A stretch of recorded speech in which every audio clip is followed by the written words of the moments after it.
Hello guys, good morning. ये मेरी sister की शादी के दूसरे दिन, मतलब रात में जो स्टेज पे प्रोग्राम होते हैं जयमाला वगैरह, उसके दूसरे दिन फेरे जो होते हैं, फेरे होने के बाद लड़का लड़की जो हमारे देवी देवता होते हैं वहाँ पे पूजा होती है। तो लड़का लड़की पूजा करते हैं बैठ के। और उसमें क्या होता है ना कि हमारे यहाँ बाती मिलाई जाती है, मतलब दिया जलाया जाता है, उसमें 2 बाती रखी होती हैं।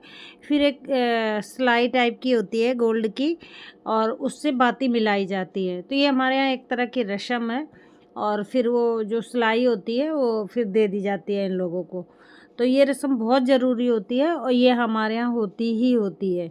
तो इससे इसके बाद जो कलेवा होती है हमारे यूपी में, विदाई से पहले इसके बाद ही कलेवा होती है।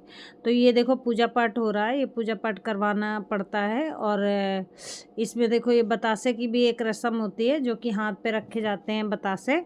और लड़का लड़की के हाथ पे रखता है और लड़की लड़के के हाथ पे रखती है। तो वो बतासे ना आपस में टकराने नहीं चाहिए। और फिर वो बतासे लड़का लड़की खा लेते हैं, वहीं पे बैठ के खाया जाता है। आई थिंक 7 होते हैं।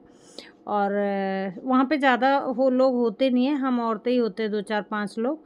तो ये मॉर्निंग का है, ये जो फेरे हो जाते हैं मंडप के नीचे प्रोग्राम होने के बाद। तो फिर ये बतासे का भी सिस्टम, पहले दिया की बाती मिलाई जाती है, उसके बाद ये बतासे का सिस्टम होता है। ये देखो 7 बतासे हैं, तो इतना मतलब डिस्टेंस रखना चाहिए कि आपस में टकराए ना। और यही एक तरह से रस्म है। और ये देखो बहुत अच्छा लगता है देखने में। और ये मुश्किल से मुझे लग रहा है 20-25 मिनट, आधा घंटे में ये सब प्रोग्राम हो जाता है। इसके बाद फिर कलेवा के लिए लड़का लड़की जाते हैं, लड़का जाता है, लड़का कलेवा के लिए बैठता है सुबह। और फिर उसके बाद विदाई होती है। तो ये हम लोगों में जो रस्में होती हैं ना, बहुत प्यारी प्यारी रस्में होती हैं और आई थिंक सबके यहाँ यूपी में होती ही हैं। Bye bye.